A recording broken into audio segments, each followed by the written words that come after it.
Ang tagal naman ni Maki yung test paper ko. Ayun pala si Maki. Maki, nasan na yung pinahiram ko sa yung test paper? Diba na sa'yo yun? Ang pinahiram ko pa sa yung test paper. Ha? Wala ka nang pinapahiram sa akin test paper Tsaka wala naman din ako natanggap. Baka naman kay Mikan mo na pa bigay yung test paper mo.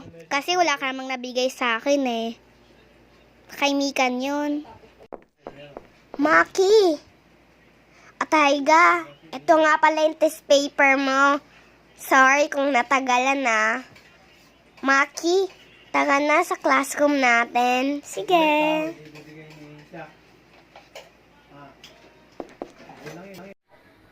Kambal.